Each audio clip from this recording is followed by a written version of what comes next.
I'd be interested, actually from the other panel members first, on what are your thoughts around the pace of change on this topic? Well, let me kick that off. I guess to say that if 50% of companies cannot find a woman to sit on their board, the pace isn't very strong, and we've got to do much better than that. I think that's it in a nutshell. Yeah. Okay. And I would say, when I look at the pace of change, it started back in 2008 when the federal government asked me to make a set of strategy recommendations to them on how to increase the number of women sitting on Canadian corporate boards. And so that led to the creation of the Canadian Board Diversity Council in 2009. And that led in 2010 to our establishing a baseline for women, visible minorities, Aboriginal leaders, persons with disabilities sitting on the boards of the FP 500.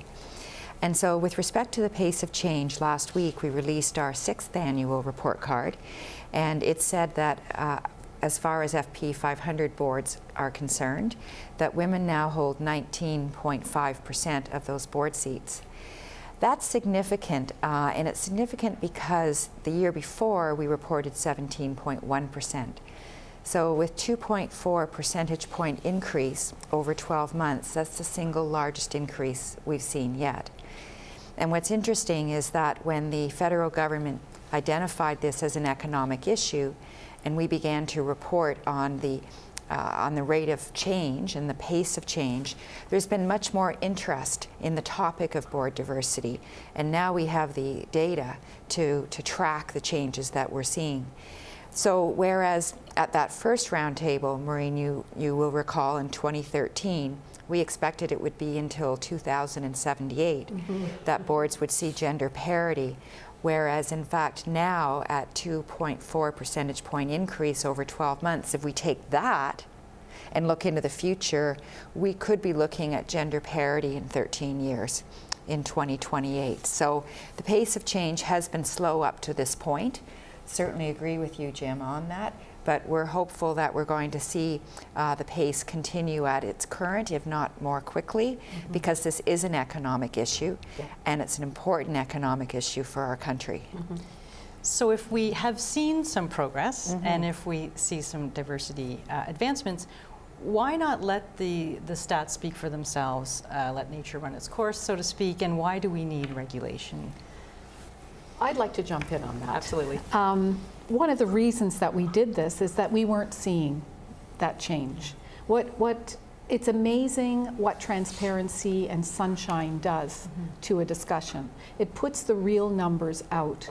And I think it's really important that companies that are actually thinking about diversity at the boardroom table, diversity of thought at the boardroom table, it's really, really important for them to be lauded for the work that they're doing. And it's equally important to shine the light on companies that aren't necessarily thinking about it, but should be thinking about it. And this will encourage them to do that. What we're finding is that things that aren't measured don't happen. And so by putting this forward, shareholders can engage in the debate, board members can engage in the debate, we can engage in the debate because we have the numbers to talk about it. And I agree with Maureen. I think what's interesting is if we look at the UK. So 5 years ago, the UK began a march down the Comply or Explain road. And the results have been very good. For the FTSE 100, they now have no all-male boards in place. And in fact, they have 26.2% of their board seats held by women. And 5 years ago, that was 12%. I think that's instructive for a few reasons. One is that they are our 4th largest trading partner, so as we compete on a global stage, it's interesting to note what our trading partners are doing. But also they did this with Comply or Explain. And so to your point, by being very transparent, they have encouraged boards to come forward with disclosure, and they've mandated disclosure as well of written board diversity policy, which is something we would like to see. So, and that's definitely not part of ours. Ours is yeah, to report if you have a written policy and right, share it if you wish, yes, but it's not mandated. So as you've said, you'll look at that over the next 3 years. That's to see what the progress is that is made. I think shining a light on the fact that in the FTSE 350 there are 15 all-male boards now, whereas in Canada our FP 500 boards feature 109 all-male boards. So clearly there's a way to go. There's ways to go, rather. I think in talking about the let the figures speak for themselves, or even about the pace of change, we have to remember that this is not a do-gooder issue. This is an issue about performance, corporate performance, and there is compelling research. I think we're past debating the research that says a board that has diversity of thought, diversity of gender, will outperform and be a better governance structure. So I think transparency is important. I think many issues we face, have faced in the world, by shining a light on it, letting the shareholders decide what's good, what's bad, is very good. And I don't think that the reporting requirements that the OSC has imposed are terribly onerous. They may be awkward, they may be uncomfortable for those people who are having trouble increasing the diversity of thought, or haven't embraced the idea of improving their board in that way. But it's good to make them splain. Explain what you're up to. Why are you not taking steps to make sure you have the highest performing board possible? And we've seen this be very successful at other times and for other reasons. Much of the governance rules that the securities administrators have put in place have to do with comply or explain. And it's really around independence, it's around how you elect your board members, it's around your corporate social responsibility. All of these different things are really not put in place to say this is how you must do it, but it's really to say this is what we'd like to hear from you on, and now tell us what you're doing. And then it's a dialogue between the shareholders and the board that manages the company for the shareholders. If we crystal ball, do you think there's any time when we could lower or eliminate the need for these kinds of regulations? I would hope that we would be debating this in the next 5 years. Yes. But we would have to be at parity, and it would have to be an ingrained change, I think, to do that. It really is the best type of regulation is no regulation required, because industry takes the lead.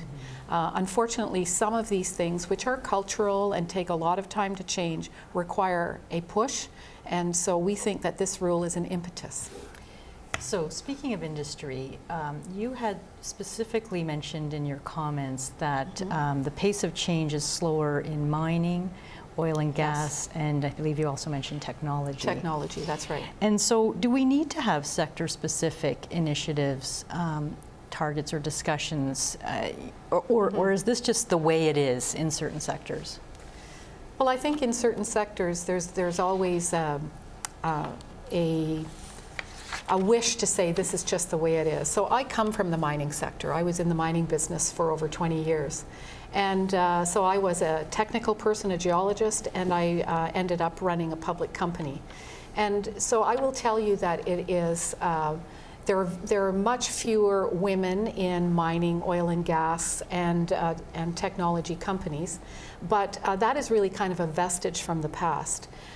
There are many professional women who are in these businesses now, but what they need to see is they need to see mentors, and they need to see themselves at the boardroom table and themselves at the senior management team. And so I think it's important for these companies to have this discussion. Maybe this rule is the way to have the discussion at the board table, and to start thinking about how you can bring all of your talent to bear at the senior levels, and not just half of the talent. And I think that's very important. I don't think that sector-specific reporting is important. I think one of the things that Pamela and I have talked about is maybe sector-specific plans or programs in place at different types of industries, but it's really important that everyone just reports on what they do in the same way, so it's comparable. Well, you're close to that, one of those sectors in particular. Any other thoughts, Pamela, on that? Yeah, well, when we looked at the mining, oil, and gas industry in our 2015 annual report card, and I understand this is available by a link for everyone who's watching, we are showing that women hold 12.2% of the FP 500 board seats in mining, oil, and gas, in comparison to the 27.1% of FP 500 board seats that are held by women in finance and insurance. And so we do think that there is a sector-specific strategy that's needed in mining, oil, and gas around an action plan that CEOs can collaborate on and execute. We think it has to do with more training programs for women who are in those companies to, it involves more public awareness of the job opportunities for women within oil and gas. So I think there are opportunities for those industries, particularly mining, oil, and gas, to really come to terms with the fact that they have a great opportunity to attract talent who are non-traditional talent to the industry.